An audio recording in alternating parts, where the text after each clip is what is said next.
কৌশিকী অমাবস্যা। কথিত আছে এই দিনই নাকি সাধক বামদেব মা তারা দর্শন পেয়েছিল।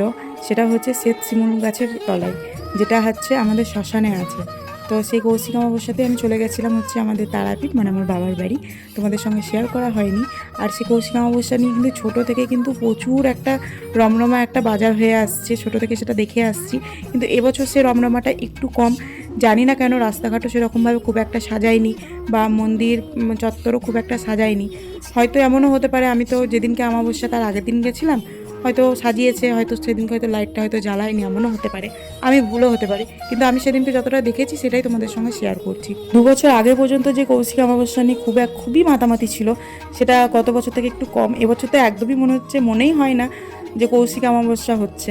তো যাই হোক, আমরা চলে গেছিলাম হচ্ছে মা তারা দর্শন করতে, কারণ অমাবস্যার সময় মা তারা দর্শন পাওয়াটা খুবই কষ্টকর, কারণ মন্দিরে প্রচুর ভিড় থাকে। মানে যারা আমরা সাধারণ মানুষ, তারাপীঠের যারা বাসিন্দা, তারা খুব মা তারার মন্দিরে যায় না এরকম বললেই চলে। খুব যাদের হয়তো রোজগারের ব্যাপার, তারা হয়তো যায় ঠিকই, কিন্তু সাধারণ মানুষ তো খুব একটা যায় না।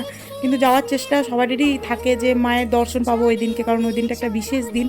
তো কিছু করার নেই, সেদিনকে যেহেতু ভিড় হয় সেই জন্য আমাদের তো বাড়ি থেকে বেরোনোটাও বন্ধ ছিল, যে কৌশিকী অমাবস্যা পেরোবে তারপরে বাড়ির থেকে বেরোনোর আর কি পারমিশন ছিল। তো যাই হোক, ছোটোতে একটা অন্যরকম ব্যাপার ছিল। তো সেদিনকে চলে গেছিলাম হচ্ছে মন্দিরে, আর মন্দিরে গিয়ে দেখছি দেখো জীবিতকুণ্ডর ঘাটগুলো খুব সুন্দর লাইট দিয়ে সাজানো হয়েছে, আর এদিকে চলছে হোম।